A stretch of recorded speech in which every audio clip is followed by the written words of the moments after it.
นะโมพุทธายะสิทธังนะโมพุทธายะสิทธังนะโมพุทธายะสิทธัง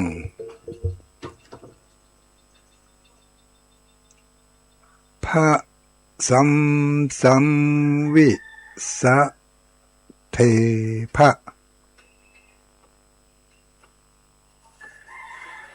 พระสัมสัมวิสะเทภะพระสัมสัมวิสะเทภะ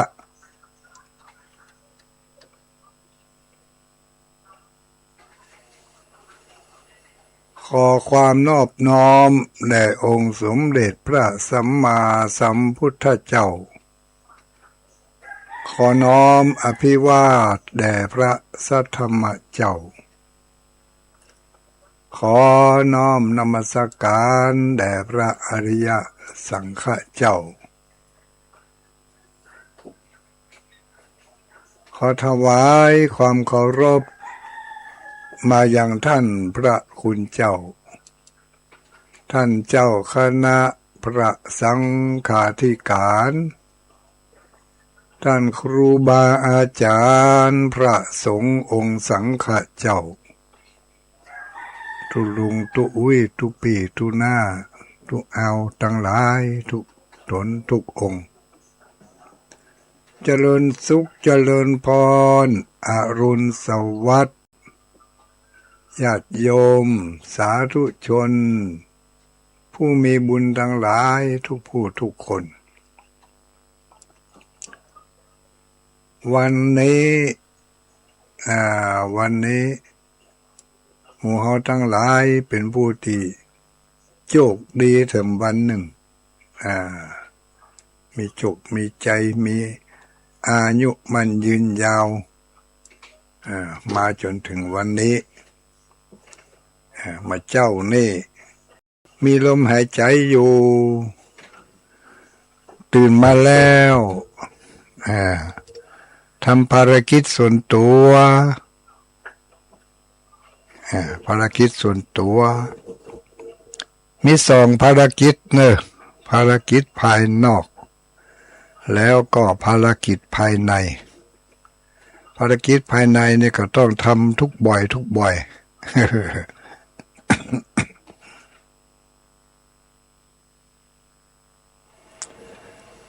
ำภารกิจทุกบ่อยตื่นเจ้ามาล้างหน้าโดยน้ำใสล้างใจโดยน้ำธรรมวันนี้วันพฤหัสบดีวันนี้วันที่สองของเดือนกรกฎาคมวันที่สองแล้วเนอะญาติโยมพ่ออุ้ยแม่อุ้ยเขาตั้งหลายเดือนที่สองวันที่สองนี่มันขึ้นเดือนแฮมเนาะเดือน10แฮม3ค่ำเดือน10แฮม3ค่ำวันที่สองแปดกันไปวันหนึ่งแปดกันระหว่างวันที่กับค่ำเริ่มต้นเดือนที่7เดือนที่7ที่8ที่9ที่10ต่างปฏิทินเมืองไทยหรือว่าทางศาสนาของเรา เดือนนี้เป็นเดือนที่10ข้างแรมวันที่2แรม3ค่ำ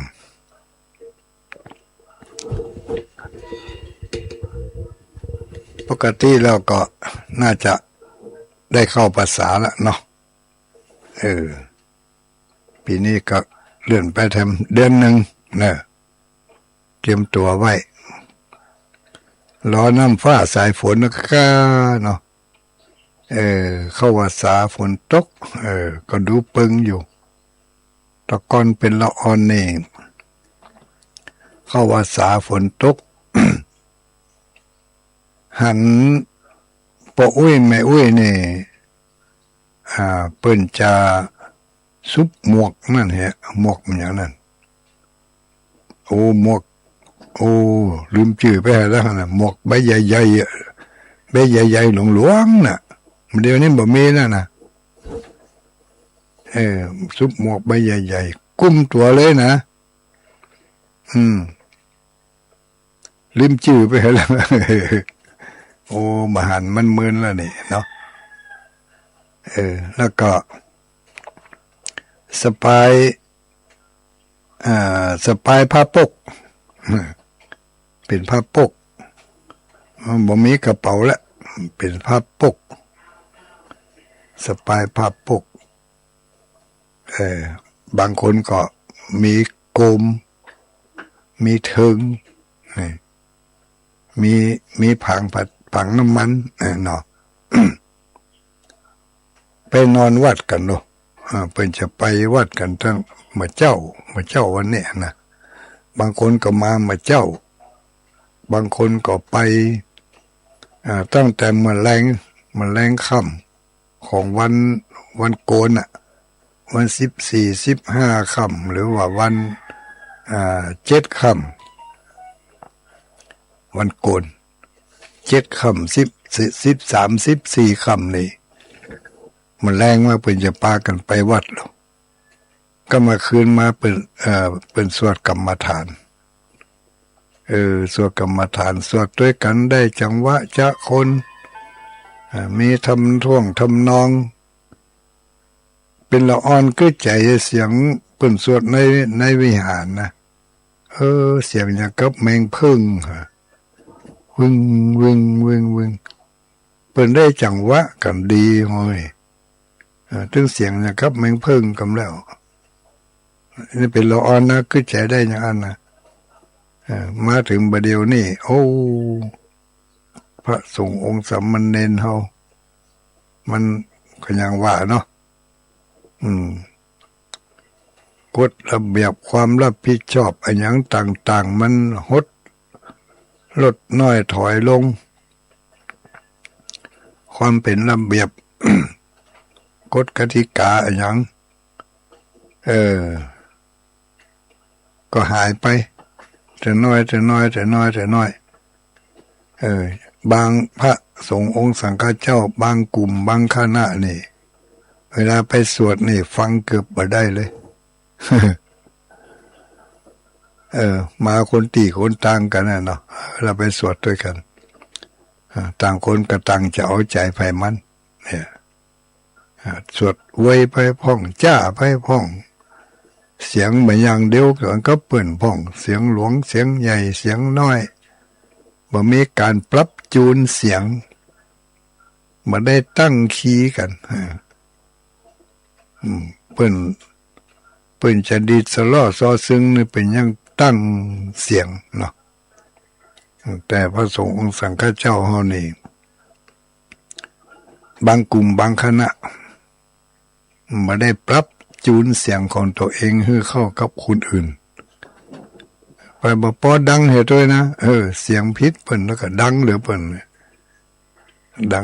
เหตุด้วยฟังไผนี่เนาะแล้วก็บางทีก็ถ้าเกิดว่าบ่เหมือนเปิ่นล่ำเปิ่นไปกากะยะให้เปิ่นยะให้เจ้าหมู่หยุดสะดุดกฎระเบียบเนาะบ่เอื้อกันบ่เอื้อเฟื้อกันเอาแต่ใจก็เลยขาดความดีความงามไปขาดความไพเราะเพราะพลิ้งคือแจงปู่อุ้ยแม่อุ้ยคนเฒ่าตะก่อนถึงปู่อุ้ยถึงแม่อุ้ยนะเพิ่นจะไปวัดกันในวันโกนเปิ่นปกผ้าปกฮะบางคนก็มีกลมบอกนำหน้าไป กลมบอกนี่เอามาคืนมาเจ้าใจกลมบอกกันของไผของมันลูกมันเดี๋ยวนี้กันยังก็ไฟฉายนี่กะแต่ไฟฉายเป็นก็มีนะแต่ว่ายังว่านั่นนะคนจะมีไฟฉายใจนี่ต้องต้องเป็นคนมีก่อนลูกคนธรรมดายังเปิ่นเฮานี่ใช่กลมบักเนาะ นึกได้ก็ม่วนนะนึกถึงอดีตการหลายวันผ่านไปละก็เป็นเพียงแต่ความทรงจำที่เลื่อนลางจำได้พ่องจำมาได้พ่อง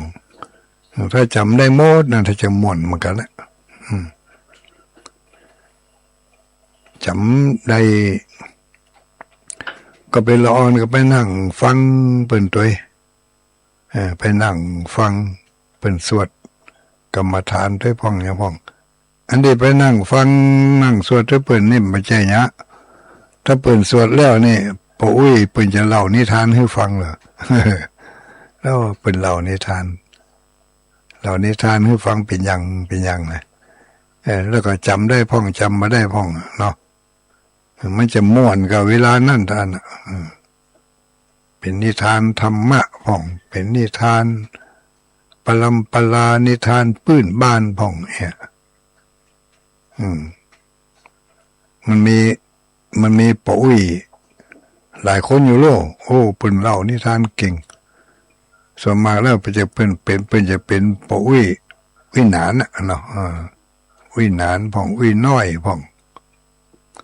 เดี๋ยวนี้วิหนานวิน้อยหายซับเกือบจะบ่เข้าวัดเข้าว่ากันล่ะมันหายไปไหนหายไปตามวิถีชีวิตของโลกปัจจุบันนี่กะเนาะการดำเนินชีวิตสภาพแวดล้อมพ่องถ้ายิ่งบ่ใส่ใจบ่คอยคว้าบ่แสวงหาในด้านการเอื้อเฟื้อเผื่อแผ่กันก็ซ้ำไปกันใหญ่ไปกันใหญ่หายหน้าหายตาไปเลยเข้าป่าเข้าขุมไปบางทีก็เข้าบ้านเข้าเมืองไปไปชนิดที่ว่าบะเหลวแลละ ปล่อยละตั้งหลังเป็นย่อมหญ้าเอาตั้งหน้าเป็นหอเป็นเฮือนที่เคยอยู่เคยกินเคยอาศัยเคยได้รับความสะดวกสบายบ่นึกถึงบ่คิดถึงหาไปได้ดิบได้ดีลืมลืมวิถีชีวิตที่เคยกินขั้วโหด้วยกัน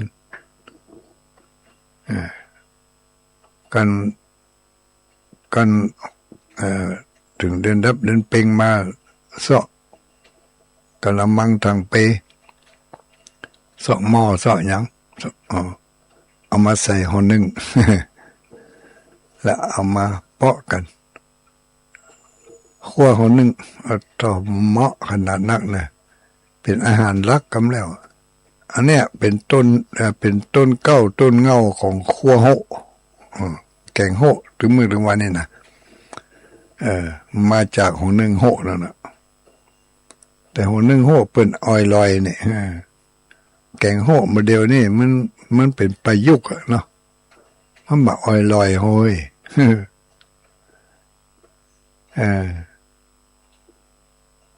ขาดความอร่อยทางด้านรสชาติเพราะว่าอาหารปัจจุบันนี้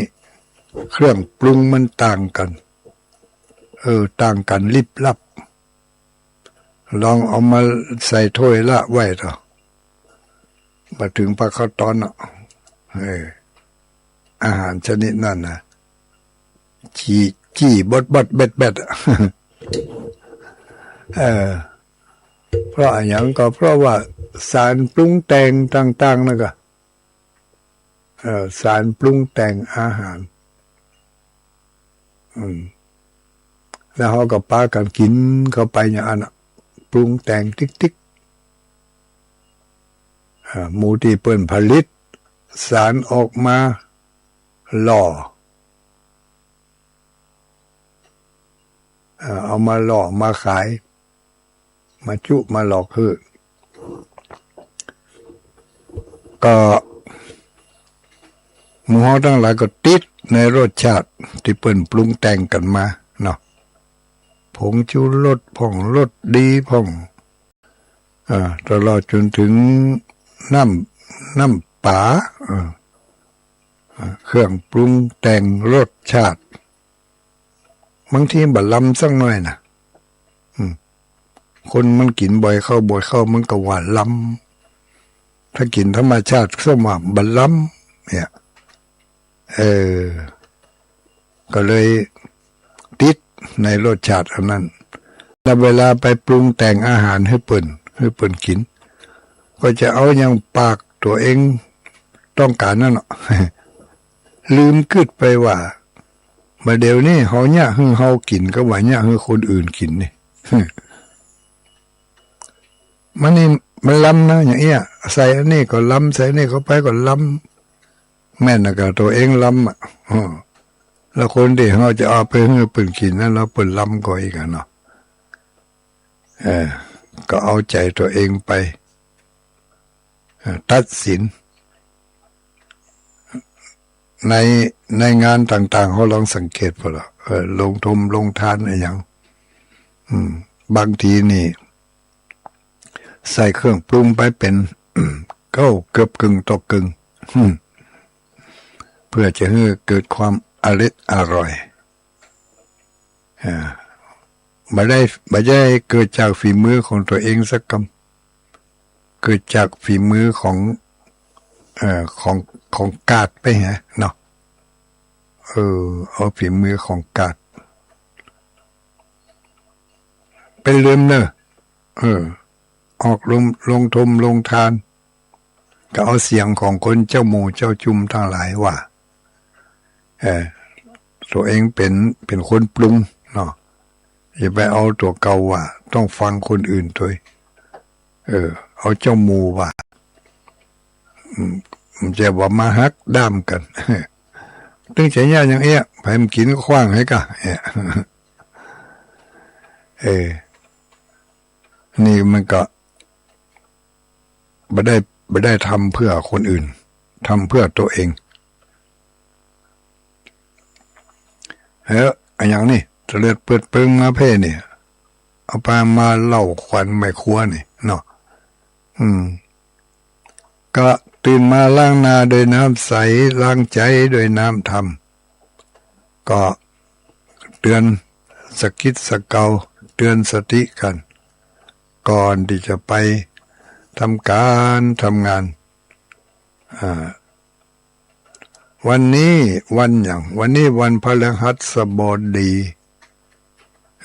วันพฤหัสบดีพฤหัสบดีนี่มีคาถาประจำวันพฤหัสท่องเข้าไว้เนอะของดีนะแม่ออกทั้งหลายพอออกทั้งหลายท่องเข้าไว้มันบ่เสียหายมันบ่นักรู้ไว้ใช่ว่าใส่บาแบกหามแล้วก็เอาใส่ไปในอ่องอ้อมันก็ไม่ใช่นักมันดีนะมันจะว่าดีสำหรับคนบอกนี่อย่างเดียวนะมันดีถึงสำหรับคนที่เปิ่นฮั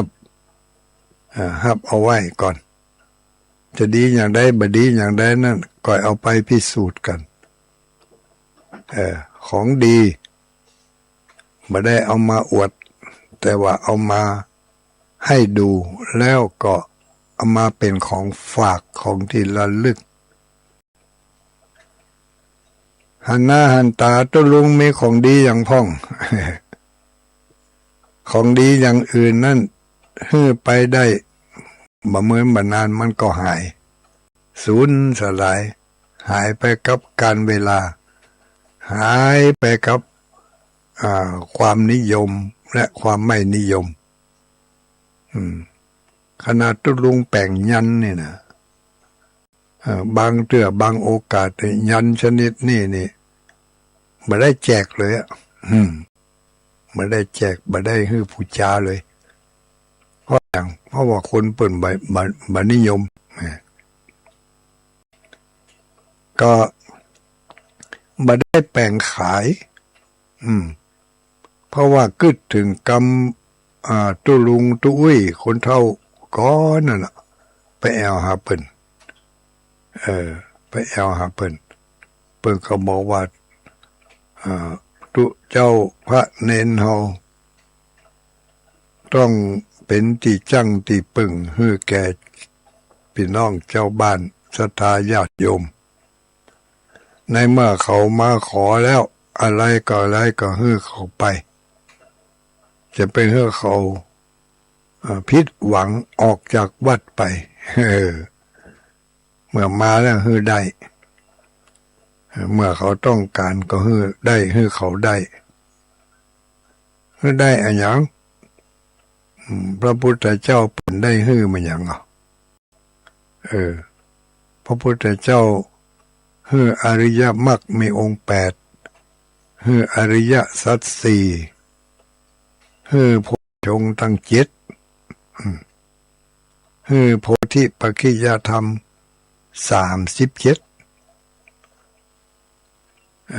รวมแล้วพระพุทธองค์ฮือศีลสมาธิปัญญาเมื่อผู้ที่เข้าไปหาไปกราบไปไหว้แล้วก็จะได้3อย่างนี้ติดตัวไปได้ศีลได้สมาธิได้ปัญญามาถึงในยุคเฮาสมัยเฮานี่มันไปเกือบจะสุดจะซ้อยละโอ้ถ้าว่าตามวันเวลาเนี่ยก็สุดซ้อยไปแล้วก้าเนาะถ้านับเดือนเมืองกับเดือนไทยมันมาเท่ากันแล้วเนี่ยปีนี้มี13เดือนเนี่ยถ้า13เดือนสัก12ปีก็ได้ทั้งปีแล้วลูกเนาะนี่ตั้งแต่หันมา2,500ตั้งแต่พ.ศ. 1มาจนถึงบัดเดี๋ยวนี้มันมี13เดือนกี่เถื่อแล้วไปหู้เนาะมาเดี๋ยวนี้2,569ที่จริงมันน่าจะใจ69นะมันน่าจะเกินกว่า2,569ปีเขาพออันอย่างต่างๆนี่กะมันเกินเกิงพุทธกาลเข้ามาแล้วลองพิจารณาพอนะพิจารณาพอสถานการณ์เหตุการณ์อย่างต่างๆหมู่นี้เรื่องราวทุกชนิดที่มันเกิดขึ้นมาเนี่ยมันเข้าในข่ายของการทำนายของครูบาอาจารย์หลายตนหลายองค์หลายท่านเพิ่นทำนายกันเอาไว้เนาะอย่างที่เพิ่นบอกว่าอย่างก็มีหนทางบ่มีคนเดินอย่างหมู่เนี้ยนะวัดจะมอ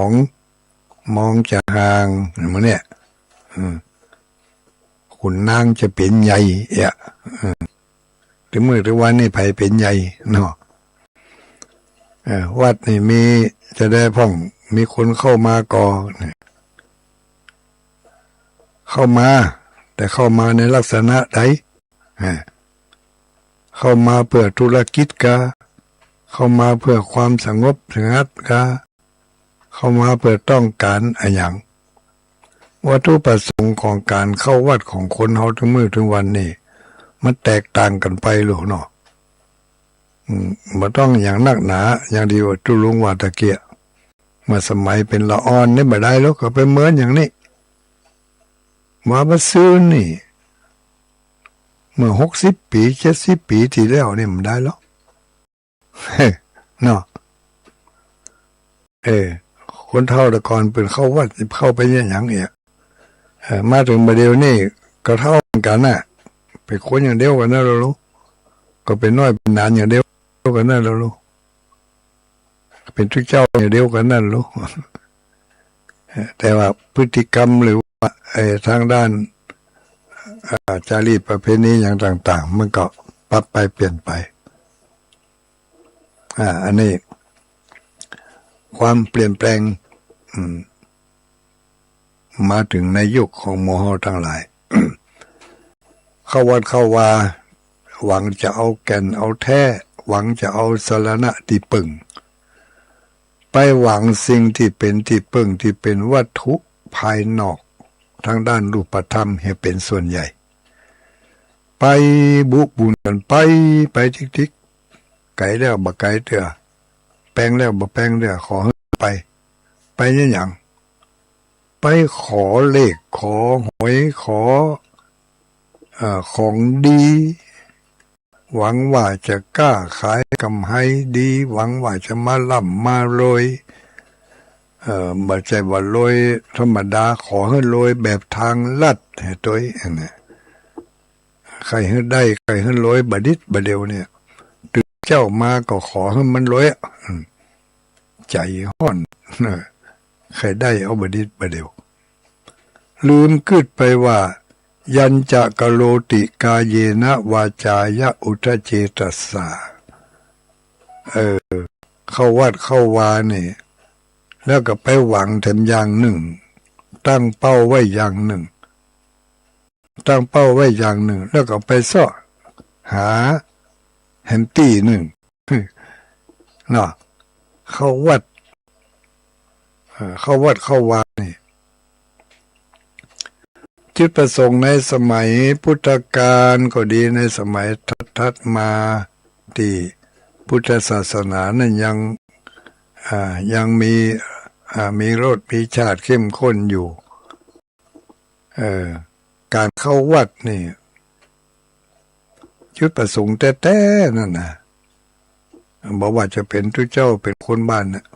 เข้าไปวัดเพื่อต้องการสลัดทิ้งต้องการสละต้องการเอาขว้างต้องการปลดปล่อยเป็นเข้ามากันอย่างนั้นเป็นเศรษฐีมหาเศรษฐีมีเงินเป็นล้านเป็นร้อยล้านพันล้านที่เป็นว่า80 โกฏ18 โกฏอย่างนั้นน่ะในที่สุดพอเข้าไปวัดปุ๊บเป็นโสดาบันบุคคลได้มาฟังน้ำฟังธรรมแล้วสละทุกสิ่งทุกอย่างเข้ามาบ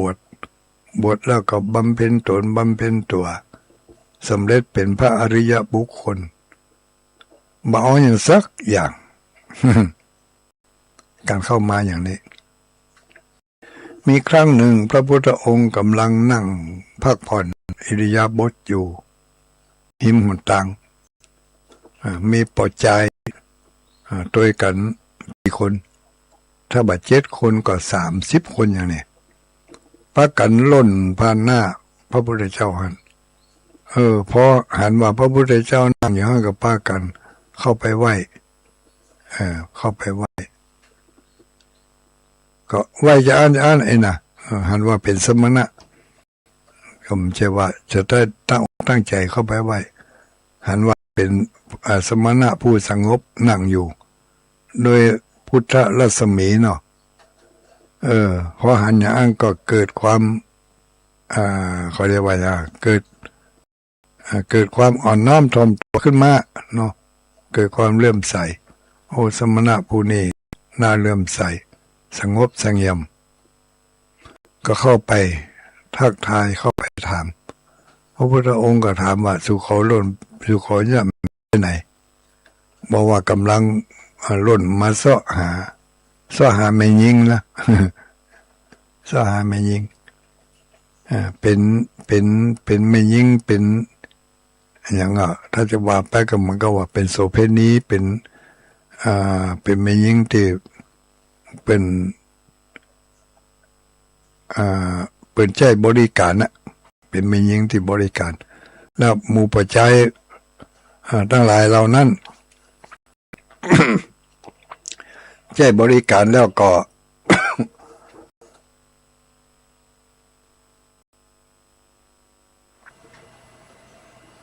ก็ถ้าจะเผลอไผลแล้วก็ปากันรับไปกันเนาะ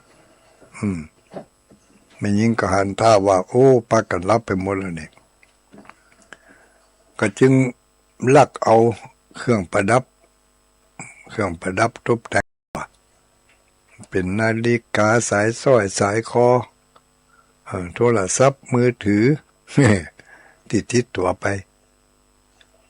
ไม่ยิ่งคนนั้นก็ลักได้ก็เอาแอนกะ เอาไปทางใดหมูพอเผื่อผู้ชายตุ้งตื่นขึ้นมาก็เข้าของของเขาหายไปไหนห้องกันลุกสมบัติของเขาหายไปไหนแล้วไม่ยิ่งก็หายไปก็จึงปากันแบ่งกลุ่มแบ่งทิศทางไปเสาะหาฝ่ายหนึ่งไปปะใส่พระพุทธเจ้านะพระพุทธเจ้าก็ถามว่าเธอเขาไปไหนบอกว่าไปเสาะหาไม่ยิ่งที่ใช้บริการพระพุทธองค์ก็ถามว่าเธอจะไปเสาะหาคนอื่นก็ว่าจะเสาะหาถั่วเก่าดีเอาเถอะเจอคำถามอย่างอีกันเนาะเดี๋ยวนี้เธอจะไปเสาะหาคนอื่นก็ว่าจะไปเสาะหาถั่วเก่าอันใดจะดีกว่ากันพอใจมึงนั่งก็สะดุดแต่คำถามนี่มันเคยได้ยินคำเตือนนี่ก็เลยบอกว่าเสาะหาตัวเก่าจะดีกว่าพระพุทธองค์ก็เลยบอกว่าถ้าจะอ่านก็นั่งลงเดี๋ยวเขาจะพาไปเสาะหาตัวเก่าจากนั้นพระพุทธองค์ก็ได้อู้ให้ฟังตัวเก่าคือมันยังสิ่งที่ควรจะเอามาฝึกมาหัดมาใช้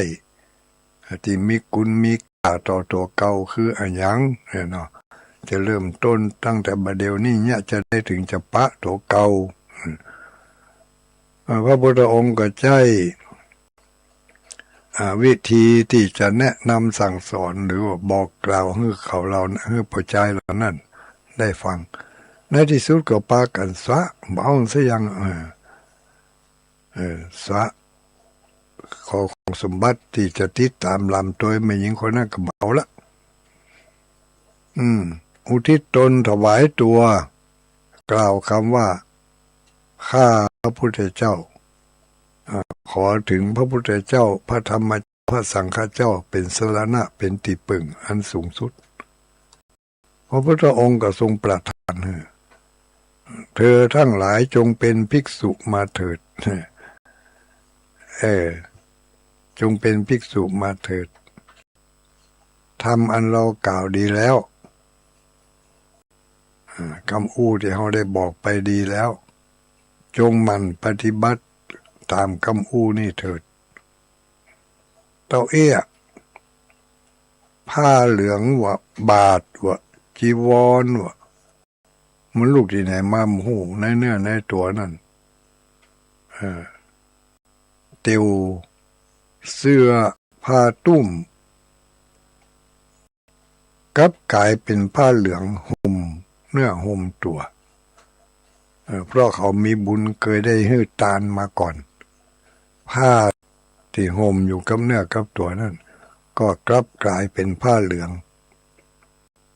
เป็นผ้าจีวรเป็นผ้าสังฆาทิเป็นบาทเป็นอย่างเกิดขึ้นเอง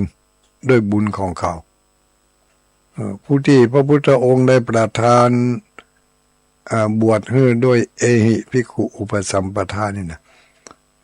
เครื่องบวชต่างๆเรานั่นจะเกิดขึ้นด้วยบุญก็ไม่ใช่ว่าทุกคนนะก็มีเหมือนกันเมื่อได้ฟังธรรมแล้วเข้าใจในธรรมแล้วบางท่านบางองค์ถึงได้สำเร็จเป็นพระอรหันต์แล้วจะมาขอบวชพระพุทธองค์พอแล้วโดยข่ายพยานว่าหมอนี่มันบ่เคยทำบุญเรื่องการหื้อตานผ้าหื้อตานอะไรอย่างมาก่อน ถ้าจะประทานให้บวชผ้านุ่งผ้าห่มก็จะบักเกิดขึ้นแก่เขาบ่เหมือนกับคนอื่นที่เคยฮืดตานมาก็จึงบอกว่าจะบวชก็ได้แต่ว่าให้เธอไปเสาะหาผ้ามาก่อนเนอะเสาะผ้าเหลืองมาเสาะบาทมา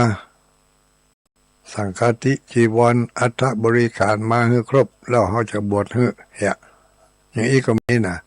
มันจะมาบวชได้ทุกคนคนเดียเล็งพอแล้วเปิ่นพิจารณาแล้วบ่มีบุญที่จะผ้านุ่งผ้าห่มที่จะกลายเป็นผ้าเหลืองขึ้นมาเปิดเขาบ่ได้บวชให้ต้องรอเสาะมาให้ก่อนอันนี้ก็อาจจะเกิดจากบุญเนี่ยคือการเข้าวัดเข้าวาในสมัยพระพุทธองค์ยังมีพระชนอยู่เนาะแล้วก็มาถึงระยะหลังๆนี่การเข้าวัดเข้าวาต่างๆมันก็เพี้ยนไปตามวัตถุประสงค์ที่คนที่เข้าวัดก็เพื่อต้องการอะไรในที่สุดมีคำฟังเผยที่บอกว่าวัดเข้าวาไปทำไมพระเจ้าไม่ให้อะไรกูไม่ศรัทธาเว้ย ต้องเป็นพระเจ้าที่ฮื้อถึงจะศรัทธาได้ฮื้ออะไรอย่างก็ฮื้อสิ่งที่เขาต้องการนั่นแหละถ้าต้องการที่เป็นมงคลนี่นะเนาะต้องการสิ่งที่เป็นมงคลก็ฮื้อสิ่งที่เป็นมงคลนั่นก็มีหลายอย่างเรียกว่าวัตถุมงคลมงคลที่เป็นวัตถุเป็นสิ่งของก็มาถึงยุคเฮาสมัยเฮานี่มันไปติดในรูปธรรมมันติดในรูปธรรมติดในวัตถุสิ่งของกันไปหมดตัวเสียงอย่างที่ว่าตะเกียจะไปแสวงบุญก็ต้องไปกันไกลๆเสียงสตางค์กันไปถึงก็เดียวว่าจะไปลดละเลิกกิเลสตัณหานาดไปเพิ่มกิเลสตัณหาเพิ่มให้นักขึ้นต้องการถ้าบ่ได้กิเลสตัณหาตามที่ใจต้องการก็หันว่าไม่มีประโยชน์อะไรไกลก็มองอันใกล้ก็มองอันมาหันมันได้ขึ้นมาเนี่ยที่ว่าหันได้อย่างนี้คือบ่ได้อย่างที่ใจตัวเองเคยได้เนาะเหมือนกับคุณพ่อคุณแม่ที่ให้ลูกให้ความหวังดีกับลูก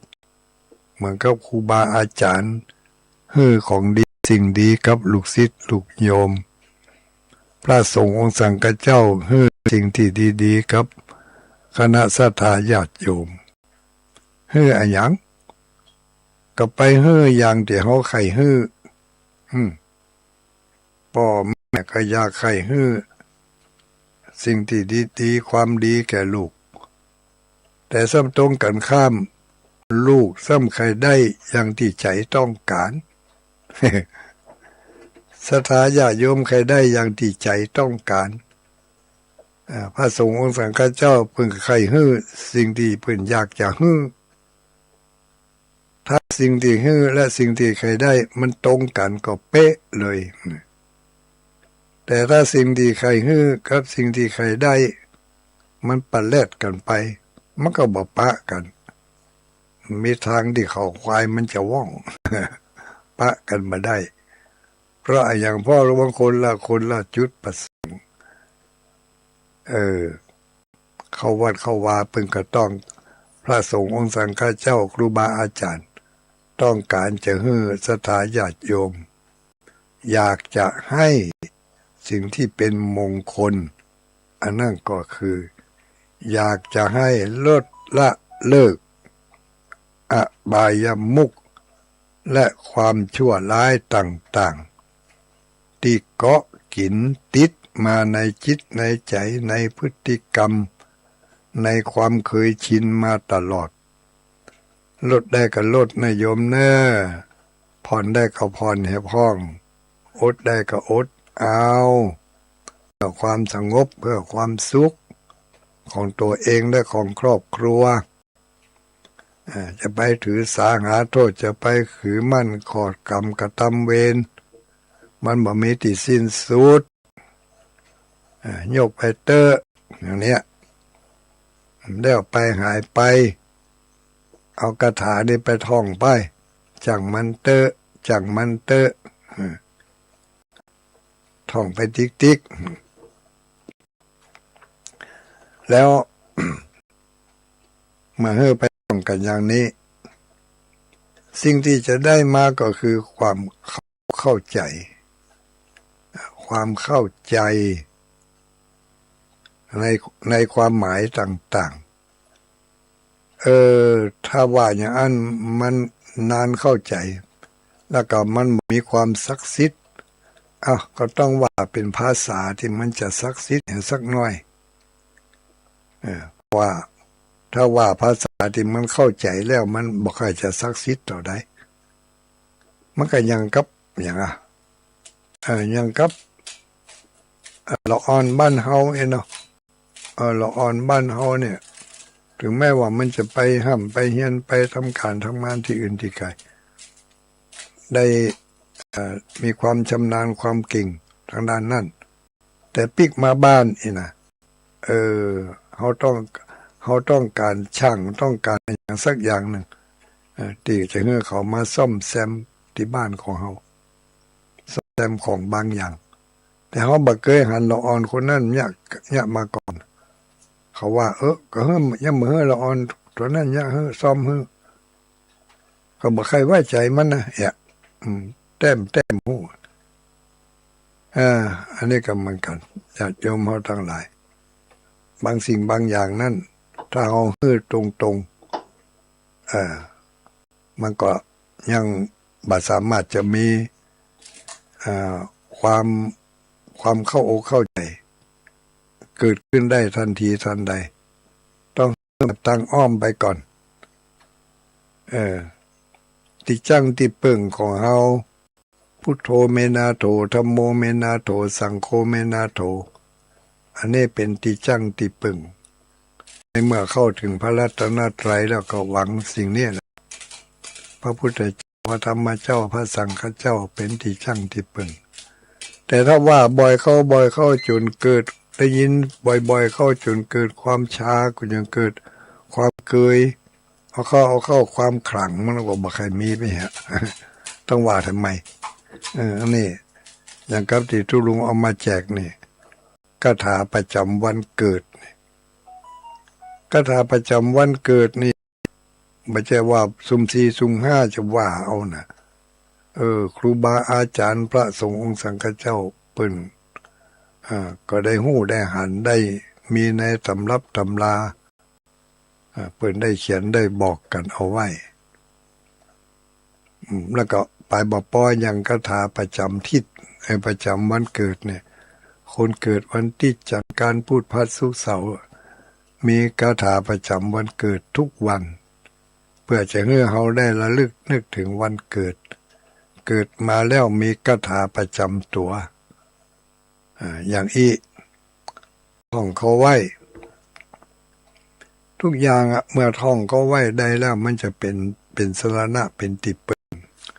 เกิดความศักดิ์สิทธิ์ขึ้นมาเมื่อเฮาฮื้อความศรัทธาเมื่อศรัทธาก็ศักดิ์สิทธิ์เมื่อไม่ศรัทธาก็ไม่ศักดิ์สิทธิ์ความศักดิ์สิทธิ์เกิดจากศรัทธาความเชื่อมั่นวันนี้วันพฤหัสบดีใครจะไปกล้าไปขายไร่ล่องต้องบ้านเต็มเมืองถ้าจะไปทางด้านทิศปัจฉิมนี่คือทิศไหนทิศปัจฉิมก็คือทางด้านทิศตะวันตกจะเกิดวันใดก็แล้วแต่ถ้าหากว่าจะไปกล้าไปขายทางด้านทิศตะวันตกท่องคาถาไว้พระสัมวิสะเทพะพระสัมวิสะเทพะสำหรับคนเกิดวันพฤหัสอันนี้เป็นคาถาประจำวันเกิดประจำวันเกิด คนพฤหัสนี่ท่องคาถานี่ไว้ถึงวันคาถาวันเกิดประจำวันพฤหัสบดีพระสัมวิสะเทพะสวดประจำวันให้ได้19จบเนี่ยคาถานี่ถึงจะถึงจะเสกขึ้นนะถ้ามาอ่านมันบ่ขึ้นนะก็เหมือนกับเป็นบอกว่าเฮ้ฟันเจียได้3เกี่ยวเนี่ยอย่างเนาะ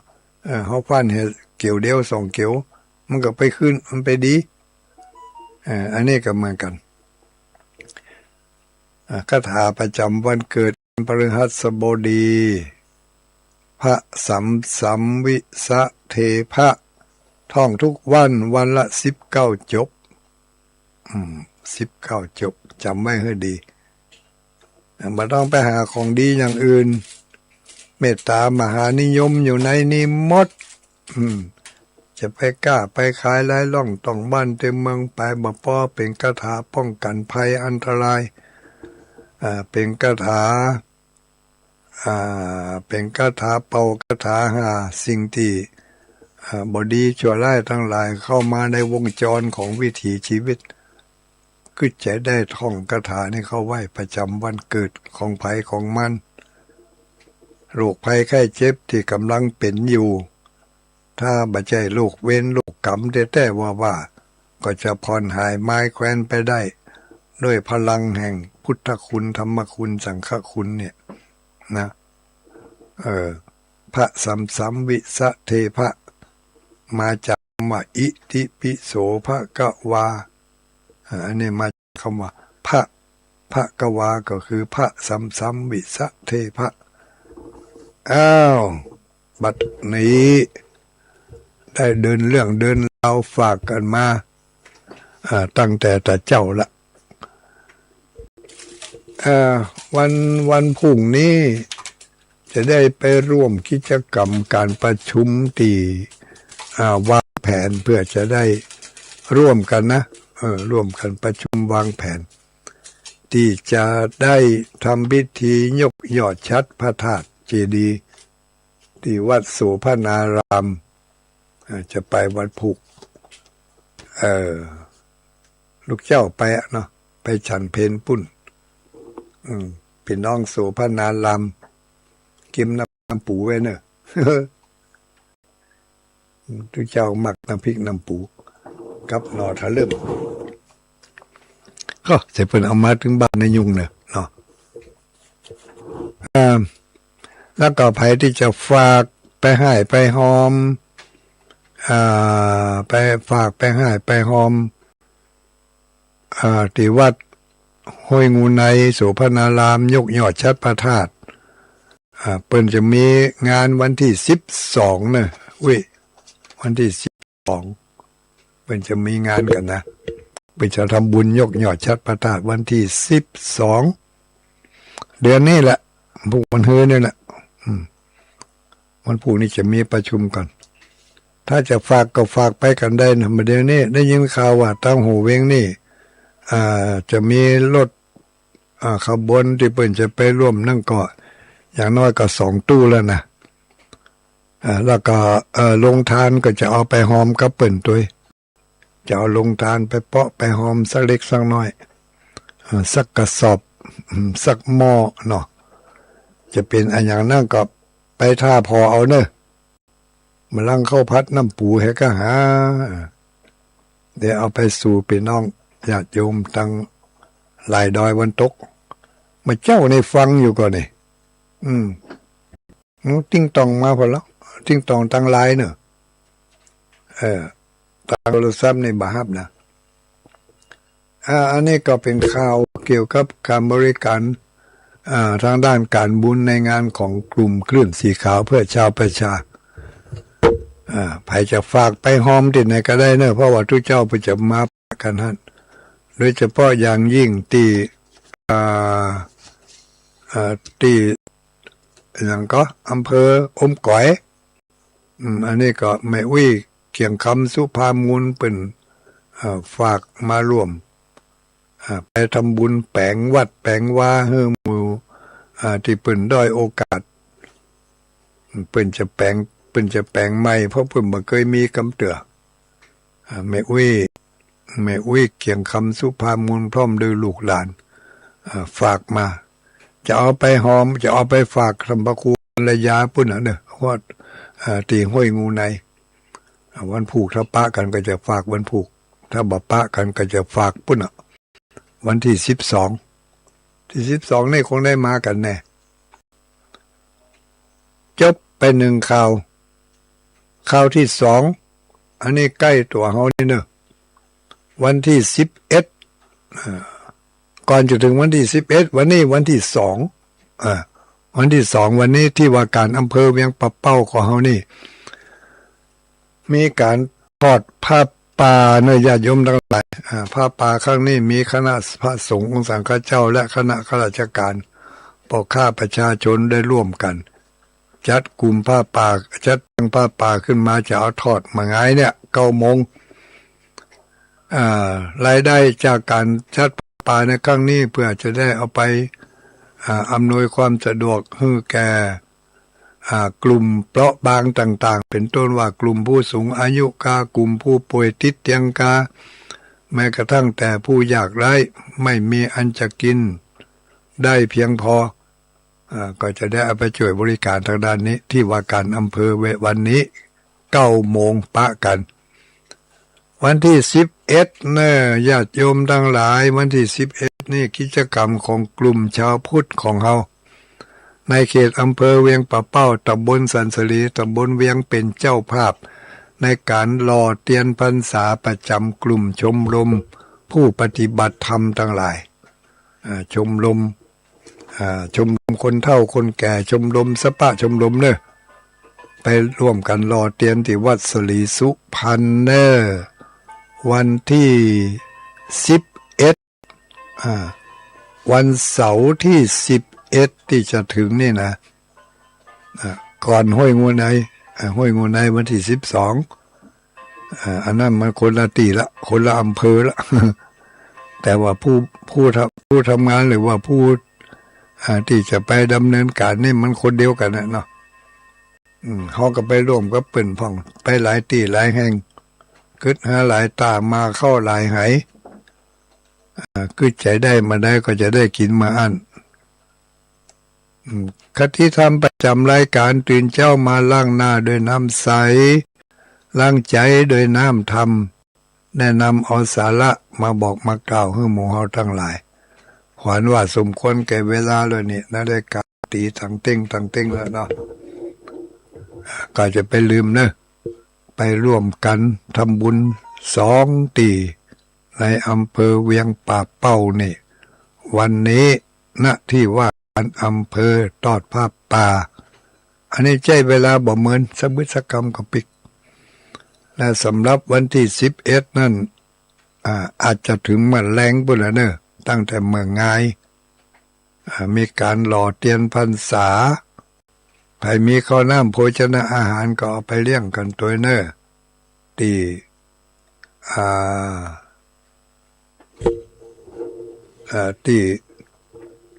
ี่วัดสลีสุพรรณนะวัดสลีสุพรรณไม่วิเล็กไปก็ห้วยงูไหน